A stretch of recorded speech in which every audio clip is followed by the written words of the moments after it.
né? Nós queremos assumir o polo da direita, né? Na polarização, a gente não acredita que existe espaço para uma terceira força, mesmo porque não existe um terceiro espectro político. Nós somos os legítimos representantes da direita, que diferente de Jair Bolsonaro e de Flávio Bolsonaro, não estamos envolvidos em escândalo de corrupção, nunca estivemos em festas em Trancoso com o Forcaro e nunca traímos os ideais da direita promovendo rombo fiscal com PEC kamikaze, nem nomeando petista para a Procuradoria-Geral da República. Então, nós queremos ocupar o nosso lugar de direito de polo da direita em substituição ao Flávio Bolsonaro, que seria a mesma coisa que entregar o Brasil de volta para o PT. Apoiar Flávio Bolsonaro nessas eleições, acho que isso está muito claro, até para os próprios bolsonaristas que admitem isso nos bastidores, é entregar o Brasil para o PT. E do outro ponto, não queremos marcar posição, nós queremos vencer as eleições e, por mais que sejam eleições improváveis, as dos nossos pré-candidatos ao governo, da mesma maneira que de Renan Santos, nós acreditamos que é plenamente possível vencer. Então, há vários estados em que nós temos aí pré-candidatos ao governo, nós temos o Ben Mendes em Minas Gerais, nós temos o Marcelo Brigadeiro em Santa Catarina, nós temos o bombeiro Rafa Luz junto com o Coronel Busnello no Rio de Janeiro, nós temos Luiz França no Paraná, nós temos também o candidato André no Maranhão, então em Pernambuco tem o Renan Ralais também, nós temos então vários nomes, né, ao redor do Brasil, candidaturas ao Senado também do Hélio Seco no Rio de Janeiro, e a ideia não é só levar o nome do partido para a televisão, a ideia é eleger bancadas estaduais, bancadas federais, ter governadores eleitos, ter senadores eleitos e eleger o presidente da República. Deputado, aqui em São Paulo, com a sua desistência, quais seriam bons nomes para serem candidatos a governador aqui no estado? Olha, Raquel, o que eu posso te adiantar é que nós já temos dois nomes em mente, dois possíveis nomes em mente, que nós já estamos conversando com eles, ambos estão filiados à missão, naturalmente, que se um deles topar ser o nosso pré-candidato ao governo do estado, nós lançaremos, é importante para a gente ter um pré-candidato no estado, no maior colégio eleitoral do país, e em não dando certo com nenhum desses dois, não vamos apoiar ninguém. A diretriz do Partido Missão em todo o Brasil é ou temos candidaturas próprias ou não temos apoio para ninguém, mesmo porque não é do nosso interesse negociar cargo, nós não nos elegemos com cargo, nós não nos elegemos com assessores, com emendas parlamentares, não nos interessa um pedaço do orçamento em troca do nosso apoio, interessa levar o nosso projeto em frente. Agora, evidentemente que a sua próxima curiosidade seria quem são esses nomes, mas isso ainda não posso falar. Deputado, mas não apoiar um dos lados não significa dar força para o outro?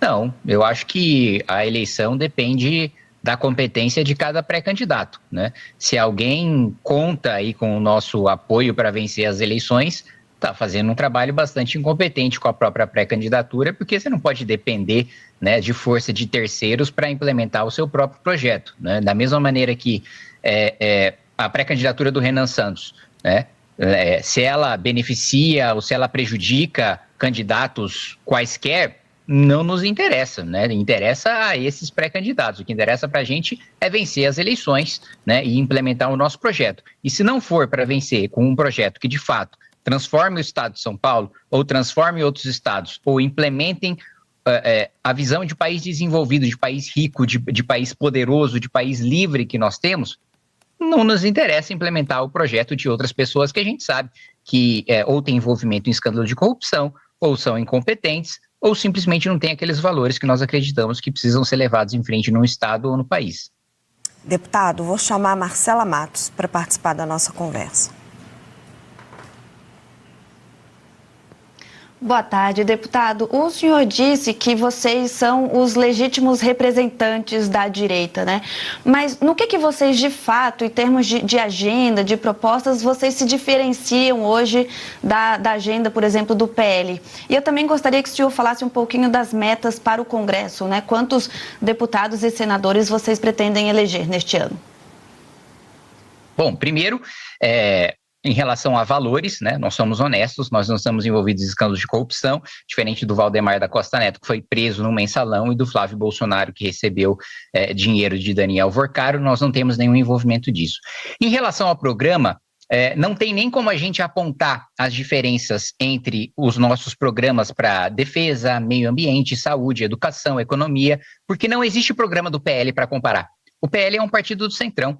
O Flávio Bolsonaro, quando perguntaram para ele quais eram as suas propostas, ele falou que não poderia revelar, senão seria atacado. Eu acho que alguém precisa ensinar para ele que a eleição, a ideia é justamente essa, né? Você colocar o seu plano, você ser atacado e você defender o seu plano, né? Então, primeiro ponto, nós temos um programa, e é um programa bastante robusto. Eu vou falar para você da área que ficou sobre a minha competência, que é a área de reforma do Estado, né? Nós defendemos uma desindexação dos benefícios previdenciários em relação ao salário mínimo, uma revisão e desvinculação das receitas, da receita corrente líquida e da receita de impostos do piso da saúde e da educação, um corte, uma revisão de 200 bilhões de reais em privilégios tributários que nós temos sequestrados no orçamento público por uma elite privada, acabar com super salários e férias de 60 dias. Aliás, hoje saiu uma excelente matéria na Folha de São Paulo, do Rafael de Cunto, mostrando que em protesto aos super salários, o Ministério Público e o Judiciário estão aí trocando os super salários por 170 dias de férias, ou seja,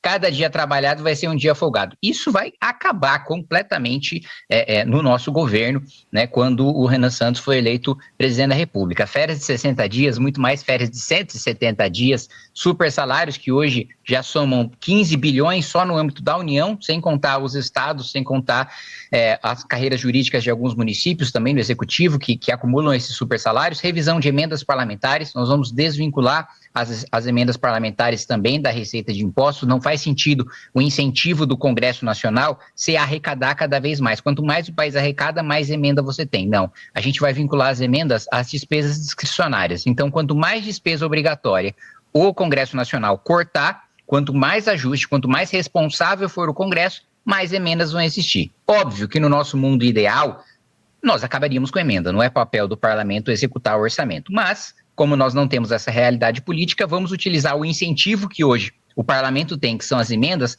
para algo republicano, por mais que não seja a intenção do parlamento.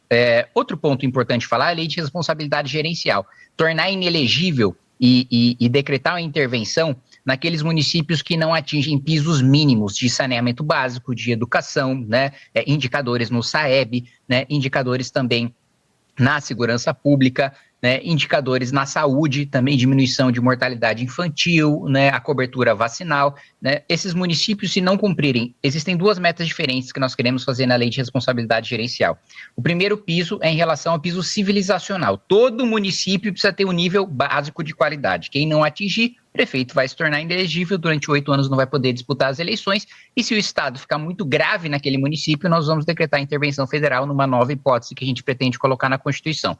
Por outro lado, aqueles municípios que já atendem esse piso, que já têm um mínimo civilizacional, vão ter metas de incremento. E se não cumprirem essas metas, da mesma maneira, o prefeito ficará inelegível. A gente também quer mudar a lógica de incentivos do Congresso Nacional e dos partidos políticos. Hoje, o fundo eleitoral e o tempo de televisão é calculado com base no número de deputados. Então, os líderes partidários, os dirigentes, fazem o diabo para eleger parlamentares, não têm projeto próprio e não se preocupam com qualidade de gestão.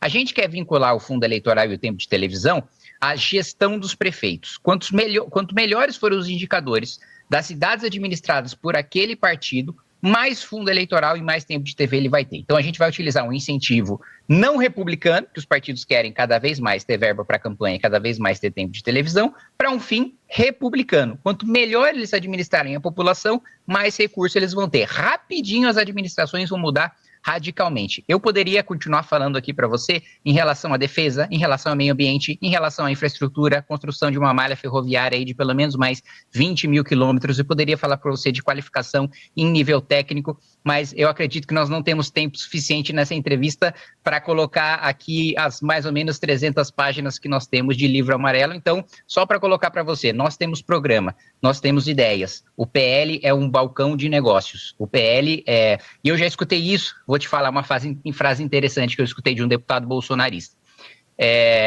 Os bolsonaristas diziam o seguinte: Kim, nós construímos um prédio enorme no terreno da nossa sogra. A sogra é o Valdemar da Costa Neto. Então, assim, nós temos uma diferença muito fundamental em termos programáticos, em termos de visão de mundo, com aquilo que é o PL, que no final das contas é o Valdemar fazendo negócio. Tem gente republicana, tem gente decente no PL? Tem, mas no final das contas está todo mundo na mão do Valdemar. Deputado, o senhor tem buscado nomes para a equipe econômica do Renan Santos. quem seriam os economistas que iriam auxiliar Renan Santos no seu programa econômico?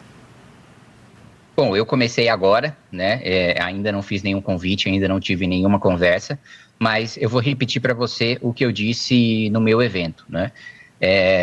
Mais uma vez, repetindo, não convidei e não conversei com essas pessoas, mas o meu mandato inteiro eu me inspirei, eu li os artigos, li alguns livros de pessoas como o Marcos Mendes, o Marcos Lisboa, economistas do Plano Real, né? O Pércio Arida, né? Estive, inclusive, pessoalmente um tempo atrás num debate no CDPP junto com o Pércio Arida. Aliás, boa parte do programa econômico do Partido Missão se baseia no trabalho do CDPP, que tem também a Ana Carla Abrão, outro nome também bastante importante, acho que já falei do Marcos Mendes, falei do Marcos Lisboa, da Zeina Latif também, que foi economista, foi secretária de Estado, foi economista-chefe da XP. Eu colocaria ali também a Laura Miller, professora Laura Miller do INSPER, que acho que tem uma pesquisa voltada, a economia voltada ao enfrentamento à pobreza bastante importante também, foi secretária de Estado. Então, vários nomes que são heterodoxos. Eu adicionaria também o Samuel Pessoa, né, que é um economista brilhante, leio sua coluna na Folha de São Paulo e tem pontuações bastante importantes sobre o nosso orçamento. O Mansueto também é um nome respeitadíssimo e do qual eu bebo da fonte. Então, assim, a nossa linha é uma linha ortodoxa e, em termos de ousadia política, o Milei, né? A gente teria coragem de fazer uma lei ônibus, como ele fez, propondo todo o ajuste fiscal duríssimo, de uma vez, acabando com os subsídios, acabando com os privilégios tributários, acabando com as vinculações orçamentárias que nós temos, de uma vez só, para radicalmente fazer uma redução de juros com base no ajuste fiscal, sair do cenário de dominância fiscal que nós estamos hoje, em que a política monetária não tem mais para onde ir. Aliás, sobre a última decisão, a última reunião do Copom, eu tenho escutado muito do mercado de que o Banco Central tombinou, né, falando do Tombini, quando baixou o juro na marretada no governo Dilma, e eu concordo com essa avaliação. Acho que a gente, promovendo o ajuste muito radical, dando um choque de credibilidade para o país, a gente não